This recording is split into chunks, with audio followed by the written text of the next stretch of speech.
Bueno, muchachos, vamos a empezar con movimiento ondulatorio. En movimiento ondulatorio hay un concepto muy importante y es el hecho de que las ondas transmiten energía, pero no hay transporte de materia. Vamos al tema. En la naturaleza tenemos movimientos periódicos. En esos movimientos periódicos el cuerpo pasa por el mismo punto u ocupa el mismo lugar cada cierto tiempo. Miremos un ejemplo aquí en la pantalla. Vamos a poner a dar vueltas esto con un movimiento uniforme. Entonces, si tomamos como referencia este punto de abajo, la mariquita pasará cada cierto tiempo por ese punto. Entonces, volvemos a pasar por el mismo punto repetidamente cada cierto tiempo. Ahí tenemos un movimiento periódico. Ahora, el movimiento oscilatorio es un movimiento periódico. Vamos a ver. Aquí tengo un péndulo. Si pongo ese péndulo a oscilar, entonces él va a pasar repetidas veces por el mismo punto cada cierto tiempo. O sea que tenemos un movimiento periódico. La diferencia está en que en este péndulo pues tengo un punto de equilibrio. Y entonces el movimiento repetitivo será con respecto a ese punto de equilibrio. Fíjense que lo separo y él intenta volver allá. Y entonces ahí se está cumpliendo el movimiento periódico y además es un movimiento oscilatorio por el hecho de que tenemos el movimiento con respecto a este punto de equilibrio. Ahora entonces vamos a tomar algunos conceptos de este movimiento oscilatorio. Primer concepto ya lo veíamos, este es el punto de equilibrio. Ahora, voy a hacer la separación de este cuerpo y entonces las distancias que yo tome las voy a llamar elongación. ¿Sí? Vamos a mirar este punto aquí donde está nuestro transportador. Entonces, aquí iría 1, 2. Voy a separarlo hasta el punto 3. Esa va a ser mi máxima apertura. Entonces querría decir que hay varias elongaciones, 0,5, 1, 1,5, 2, 2,5 y la máxima elongación que voy a tomar es la amplitud. Esa va a ser la máxima elongación que voy a tomar en este momento. Entonces lo suelto desde ahí y entonces la máxima apertura que hice fue la amplitud. Ahora, el tiempo que se demora en el cuerpo en ir hasta el otro punto y volver, ese tiempo lo vamos a llamar periodo. Es el tiempo que se demora en hacer una oscilación completa. Una oscilación es ir y volver. Y el tiempo que se demora en ir y volver lo llamamos periodo. Ok, ahora, la frecuencia es la cantidad de oscilaciones que el cuerpo alcanza a hacer en un segundo. Supongamos pues, suponiendo acá, no voy a poner el reloj todavía, que se demore un segundo en ir y volver. Si se demora un segundo en ir y volver, pues entonces diremos alcanzó a hacer una vuelta en un segundo, por lo tanto su frecuencia será 1. Pero ¿qué sucede si se demora un segundo en ir desde este punto hasta este punto?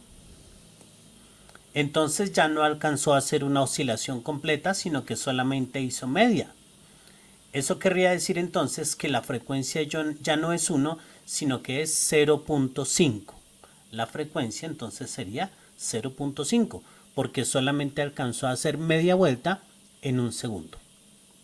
Ese movimiento oscilatorio, aparte de verlo desde un péndulo, también se puede ver aquí desde un resorte, precisamente, que está oscilando. Entonces, vamos a decir, este resorte, si no tuviera ninguna masita colgada, entonces esta sería su longitud inicial. Cuando nosotros colgamos una masita, entonces pues él efectivamente se va a estirar hasta cierto punto, ¿cierto? Debido a la masita. Ok. Este sería entonces el punto de equilibrio. ¿Listo? Ahora, si yo lo separo de esa posición de equilibrio, pues entonces el resorte intentará volver a ese punto por sus fuerzas recuperadoras. Pero lo importante ahorita es el hecho de que queda oscilando con respecto a ese punto de equilibrio. Nuevamente entonces diremos, la máxima elongación que yo haga, el máximo estiramiento que se haga, es la amplitud. El tiempo que se demora en hacer una oscilación es ir y volver. El tiempo que se demore en hacer eso, ir y volver, lo llamaremos entonces periodo. E igual, en un segundo, las oscilaciones que alcance a hacer en un segundo serán entonces la frecuencia. Entonces, aquí pues vemos oscilar otra vez nuestro resorte. Y veremos efectivamente aquí hay un movimiento oscilatorio. Un último ejemplo entonces sería nuestro Master Escape en su rampa. Miremos. Este sería el punto de equilibrio, el punto más bajo. Los movimientos serán con respecto a ese punto. Las posiciones que el skate vaya tomando serán las elongaciones, pero la máxima apertura que él tenga, esa será la amplitud. Ahora, el tiempo que él se demora en ir y volver, ese será el periodo. Y las vueltas que él alcance a dar en un segundo, esa será la frecuencia. Un caso importante de ese movimiento oscilatorio sería la proyección de ese movimiento circular. Generalmente le damos más profundidad estudiando movimiento armónico simple. Pero pues ahorita simplemente vamos a identificar esas oscilaciones que se realizan. Vamos a ver. La pelotita verde está haciendo un movimiento circular uniforme. La proyección de esa pelotica está aquí en la sombra. Y entonces esa sombra, fíjense que toma posiciones repetitivas con respecto a esta lineecita central. Entonces, ahí estamos viendo ese movimiento con respecto a lo que sería este supuesto punto de equilibrio. ¿Qué pasaría si nosotros proyectáramos esta sombra, el movimiento de esta sombra, con respecto al tiempo? Vamos a ver qué sucede. La proyección de la sombra la vamos a imaginar sobre esta pared. Ella va a rotar con un movimiento circular uniforme. Si va a rotar con un movimiento circular uniforme, entonces la velocidad angular no va a cambiar. Recordemos que la velocidad angular es el barrido que hace este radio sobre el ángulo. Entonces vamos a colocar aquí una velocidad, por ejemplo, de 90. Esa gráfica va a aparecer acá. Velocidad angular en grados sobre segundo. Si estamos colocando una velocidad angular de 90, querría decir entonces que en un segundo recorrerá 90 grados, en otro segundo recorre otros 90 grados y así sucesivamente. Diríamos entonces la velocidad debe estar aquí por debajo de 100 y no debe cambiar puesto que es un movimiento circular uniforme. Ok. Y vamos a centrarnos en la gráfica de posición. Apenas empiece a rotar la mariquita, entonces irá hacia arriba. Supondremos que la gráfica entonces debe empezar hacia arriba. No vamos a graficar el movimiento circular, vamos a graficar la proyección que se hace sobre esta pared, así como veíamos en la sombra del dibujito anterior. Entonces, si la gráfica empieza hacia arriba, si el movimiento circular indica que la mariquita vaya hacia arriba, pues la sombra se va a mover hacia arriba.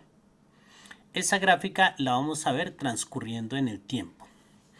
Veamos pues.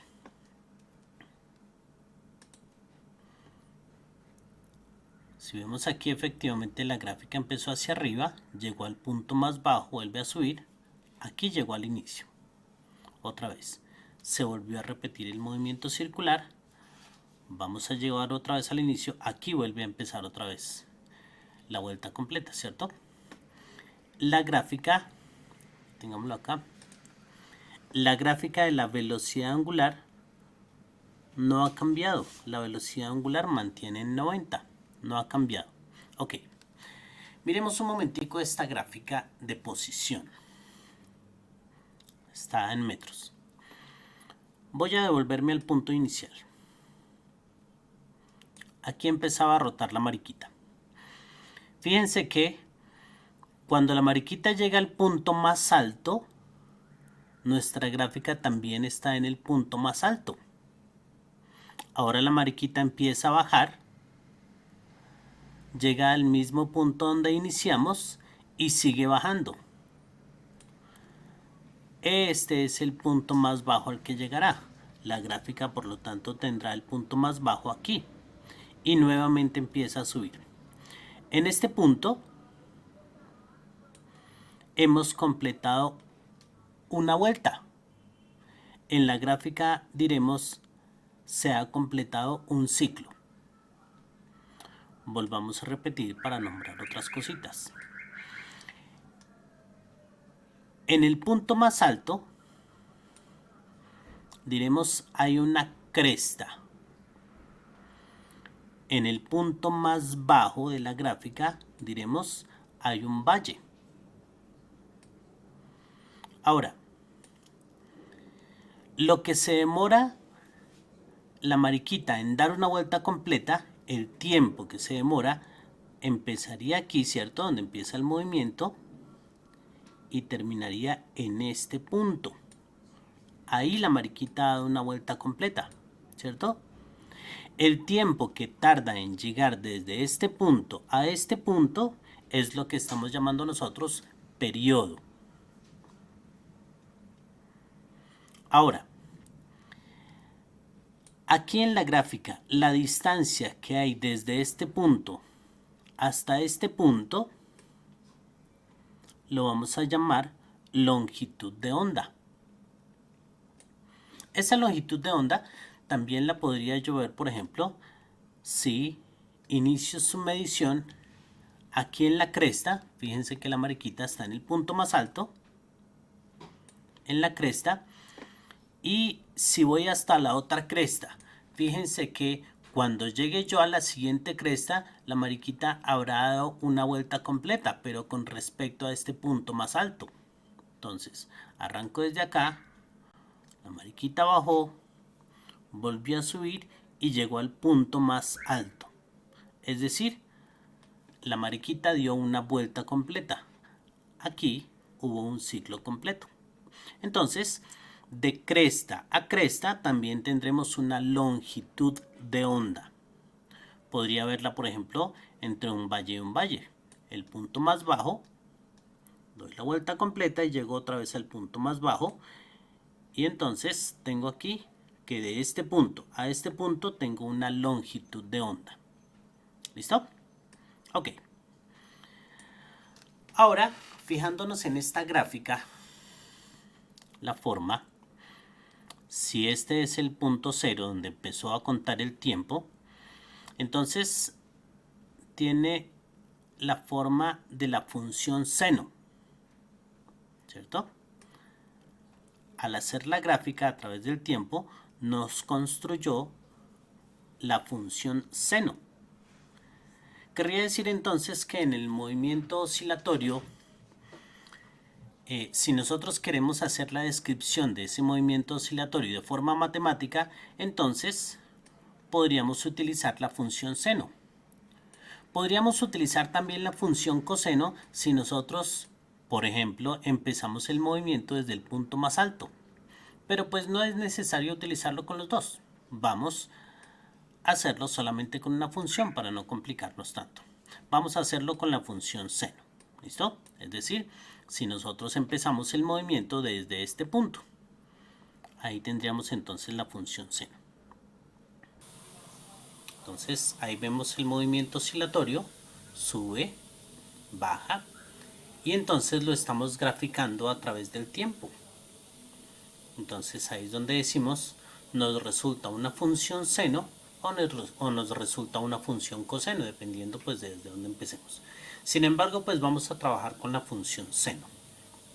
Si tenemos aquí el movimiento circular, vamos a suponer que esta esferita es la que está rotando. En este instante, en este momento, la sombra que se proyecta sería esta. Esta sería la sombra que se proyecta en la pared. Dijimos nosotros entonces que con el tiempo, la gráfica que nos representaba era la gráfica de seno del ángulo. Seno del ángulo por trigonometría, recordamos que es cateto opuesto sobre hipotenusa.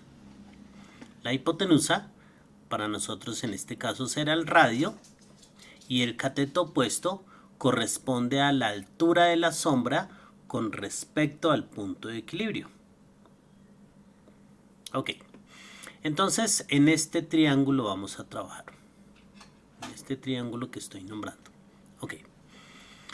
Si queremos entonces saber cuánto es la altura en determinado momento, pues entonces vamos a despejarla acá. Entonces este radio, vamos a pasarlo aquí a multiplicar.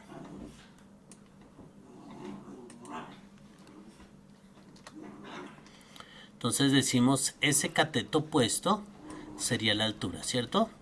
Como ya estamos haciendo la aplicación, entonces cambiemos nombres. Esto entonces sería, la altura sería Y.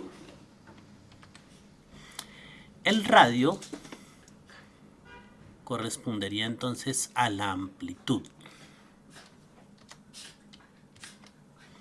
Entonces diríamos, para saber esta altura, multiplicamos la amplitud por el seno del ángulo. Ahora, ese ángulo depende de la velocidad angular, ¿cierto? Y entonces dijimos nosotros, la velocidad angular es el ángulo sobre el tiempo. Eso lo vimos en movimiento circular. Pues bien, necesitamos entonces saber cuánto es el ángulo en determinado momento. Pues entonces vamos a despejarlo acá. Pasamos este tiempo. Y entonces el ángulo sería igual a la velocidad angular por el tiempo. Bien, entonces vamos a reemplazar este término, lo vamos a reemplazar acá. Entonces decimos que la función quedaría así.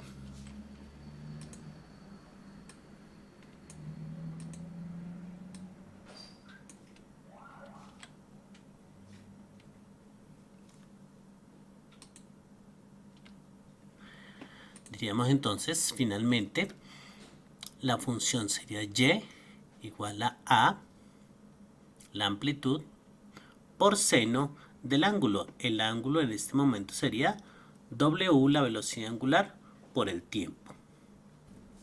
Es importante aquí aclarar que este seno del ángulo nos implica tener esto entre paréntesis,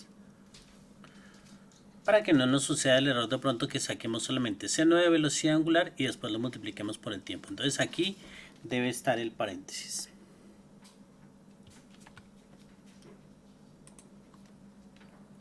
Debe estar así.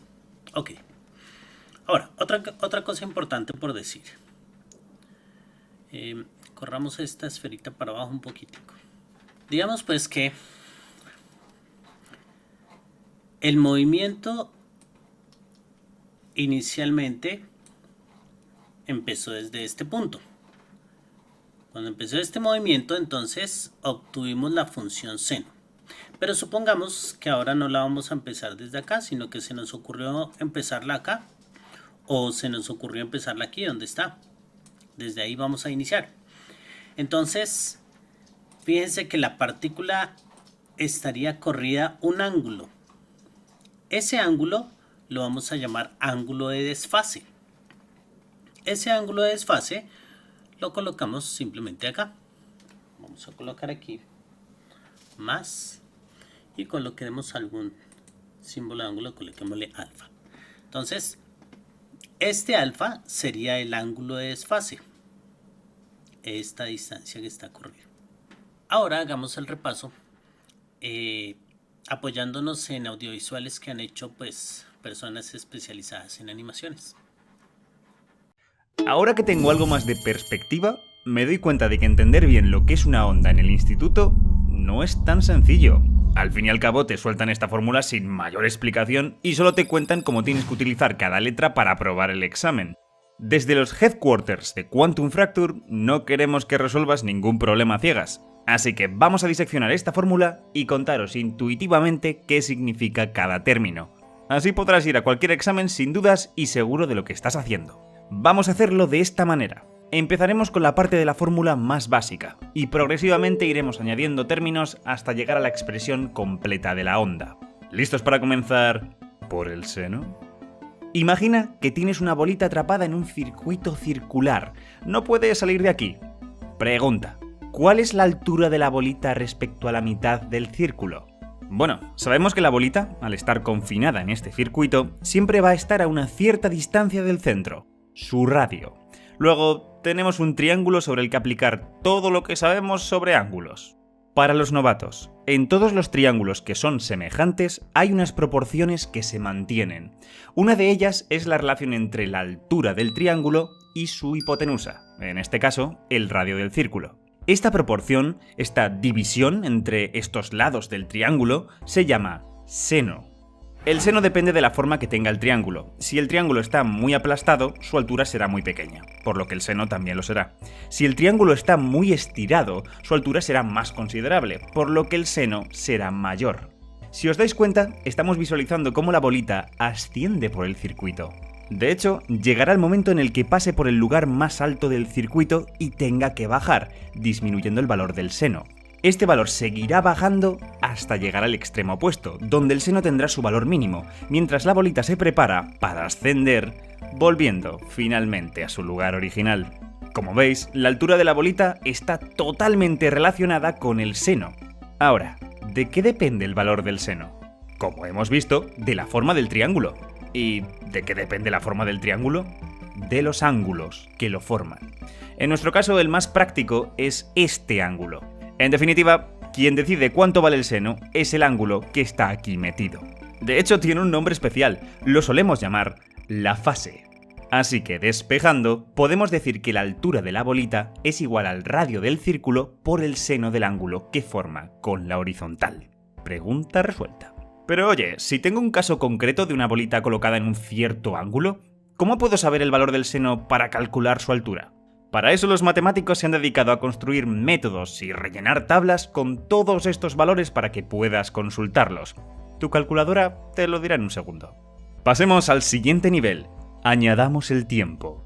Imagina que el ángulo al que está la bolita no está fijo, sino que cambia en el tiempo. Aumenta a velocidad constante. La bolita en este caso hace un movimiento de subida y bajada, lo que hace que la altura vaya al compás. Si tomara fotos muy seguidas de cómo cambia la altura y las pusiera en orden, me encontraría con esta forma ondulante. Estoy seguro de que la habéis visto en gráficas como esta. Os presento al oscilador armónico simple. Muy utilizado en física para tratar muelles, péndulos e imprescindible para abordar otras situaciones muy complicadas. El oscilador armónico es una de las piedras angulares de la física. Pero, ojo, lo remarco para que quede claro. El movimiento armónico no es la bolita trazando un círculo, es solo su movimiento vertical, cómo cambia su altura respecto al centro. No os confundáis. Y, ojo, número 2. Esto no es una onda, aún. Una onda es algo que se propaga por el espacio, y esta es una imagen a lo largo del tiempo. No os olvidéis que este es el movimiento real que estamos describiendo, no esto. Muy bien. ¿Cómo se escribe esta altura oscilante matemáticamente? Dado que el ángulo crece con el tiempo, no parecería descabellado cambiar el ángulo por el tiempo. Cuanto más pase el tiempo, mayor el ángulo. Incluso podríamos acelerar el tiempo multiplicando esta t por un número grande o ralentizarlo multiplicándolo por un número pequeño. Esto modificaría la velocidad a la que cambia el ángulo, haciendo que la oscilación sea más rápida o más lenta. O sea, que este número está marcando a qué velocidad se produce el movimiento. Efectivamente, esta es la velocidad a la que la bolita barre ángulos. Por eso se llama velocidad angular. Y hay dos elementos más. El primero es la amplitud de la oscilación. La altura puede cambiar muy poquito o cubrir distancias muy grandes. Eso está dirigido por lo grande que sea el círculo en el que gira la bolita, es decir, su radio. Vamos, que el radio es la amplitud. Y el segundo, cuando el tiempo es cero, el seno también vale cero. Es un triángulo totalmente aplastado, sin altura. Y la bolita, por tanto, empieza a altura cero. Pero no siempre va a ser así. A lo mejor queremos describir una situación en la que la bolita empieza en el punto más alto. ¿Qué hacemos? Añadimos un término al lado del omega t. Este ángulo extra nos permite corregir dónde queremos que la bolita empiece a moverse, fijando la altura inicial. Este ángulo se llama desfase. Resumiendo, que nuestra expresión para el oscilador armónico simple, es decir, la altura de la bolita moviéndose cíclicamente, es igual a la amplitud de la oscilación por el seno de la velocidad angular por el tiempo más el desfase. ¡Tarán! Vamos a por la onda. Ahora que sois expertos en una bolita que gira en un circuito circular, imaginad que no solo tenemos una, sino que tenemos muchas puestas consecutivamente. Si todas las bolitas tienen la misma frecuencia y el mismo desfase, todas se mueven exactamente igual. Pero, ¿qué pasaría si cada bolita tuviera un pequeño desfase respecto a la anterior? Que cuanto más alejada de la primera bolita, más desfase tuviera. Vaya, que tenemos una onda. Como veis, en la onda no hay nada material que se esté propagando. Se trata del movimiento coordinado de muchos elementos. Sucede cuando acoplas muelles unos con otros, sucede cuando distintas capas de aire se empujan unas a otras, y sucede cuando un campo eléctrico induce uno magnético y viceversa. En cualquier caso, esa altura, ese empujón, esa activación del campo, todos esos valores que denotan que hay una onda, se llaman formalmente como elongación, aunque normalmente lo llamamos el valor de la onda. Bien, resaltemos esta última idea. Fijémonos entonces que el movimiento que se está describiendo es el de cada una de estas partículas que sube y baja. Generemos aquí una onda. Y entonces vimos que, por ejemplo, esta primera partícula verde no se movió a lo largo de la cuerda, solamente sube y baja. Ese es el movimiento oscilatorio. Ok. Vamos a verlo algunas veces repetidas. Entonces, subamos un poquitico la amplitud y bajemos la frecuencia para verlo un poquitico más lento. Entonces, aquí podemos ver mejor que la partícula, esta partícula verde, simplemente hace el movimiento que venimos describiendo, el movimiento oscilatorio, con respecto a este punto de equilibrio, que es el que estamos remarcando acá. Sumada a una cantidad de partículas que están haciendo ese mismo movimiento, es que viene el movimiento ondulatorio. Y con ese movimiento ondulatorio podemos ver muy claro que no es la partícula la que se mueve, no es la partícula la que se transporta, porque la partícula solamente está haciendo un movimiento oscilatorio hacia arriba y hacia abajo, sino que lo que se transporta a lo largo de la onda es la energía.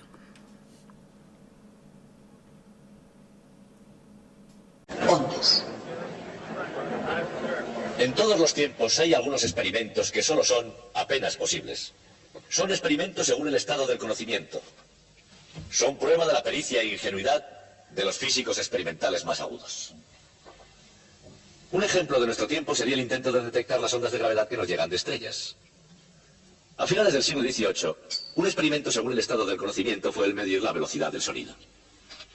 El sonido nos llega normalmente a través del aire. Si no hubiera aire en esta habitación, ustedes no me oirían cuando hablo. Claro que si no hubiera aire aquí tendría problemas más graves, pero esa es otra historia. El sonido se propaga muy rápidamente, pero su velocidad no es infinita. Podemos decir que tarda algún tiempo porque podemos oír ecos, por ejemplo, sonidos que se reflejan en paredes alejadas. Y también vemos el relámpago antes de oír el trueno, porque la luz viaja mucho más rápida que el sonido.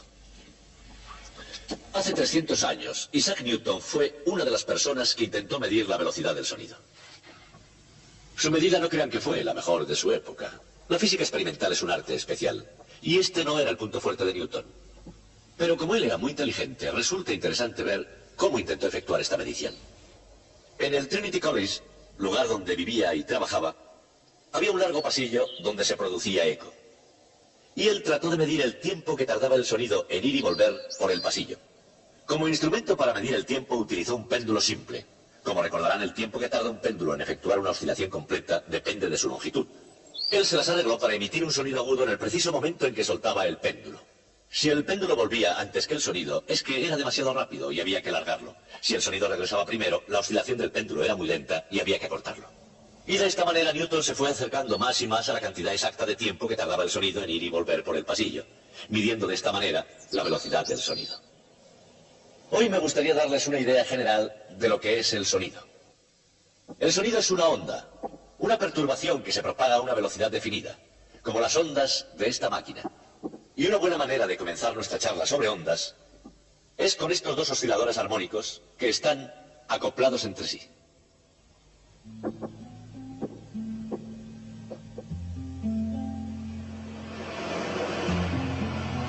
Agua, luz, sonido, incluso la presión. Todos ellos se propagan por ondas. De hecho, las ondas son uno de los fenómenos naturales comunes en el mundo de la física.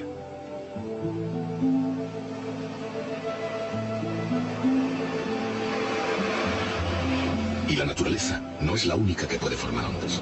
La gente puede formar sus propias ondas. Y lo han estado haciendo durante mucho tiempo. Nueva York, 1926. Una gran bienvenida a Gertrude Ederle, la primera mujer que cruzó a nado el Canal de la Mancha. Pero aquí ocurre algo más que lo que salta a la vista, y es mucho menos lo que salta a la vista de la huésped de honor. Esta es una onda humana de choque, con una onda frontal circular, como los movimientos moleculares de una onda de sonido en un gas. Observen cómo la onda se mueve de una persona a la siguiente, dejando un vacío parcial en su estela. Esta onda frontal, no recurrente, era inofensiva.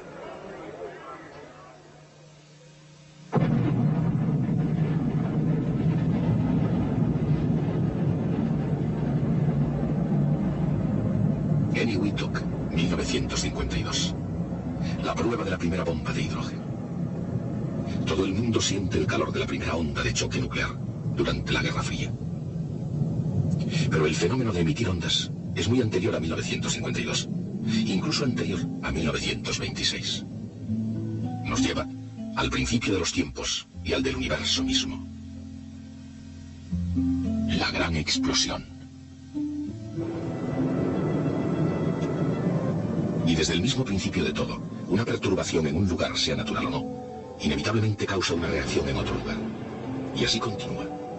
Una perturbación en el tiempo atmosférico en una región polar causa problemas en el paraíso de una isla tropical.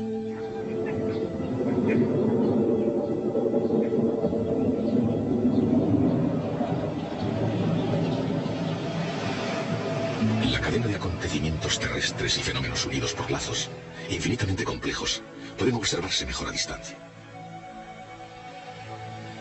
Pero se comprenden mejor, vistos de cerca. Y es así, porque a pesar de lo complejo que se nos presenta el sistema, hay un principio subyacente que comienza a explicar sus aspectos físicos. Cuando se unen simples sistemas mecánicos, una perturbación en uno de ellos pasará al siguiente.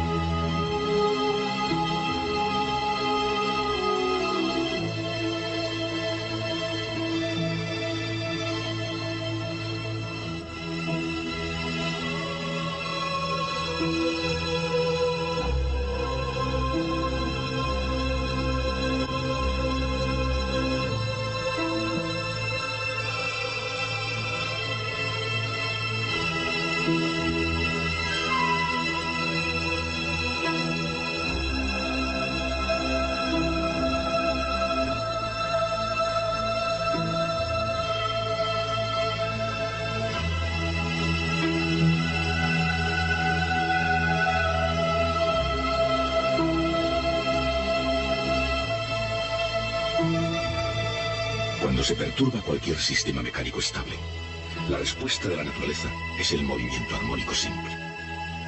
Esto es lo que sucede en el caso de un oscilador simple. Pero cuando se unen varios osciladores entre sí, una perturbación en uno de ellos pasa al siguiente. Y así, sucesivamente. Esta es la esencia de una onda mecánica.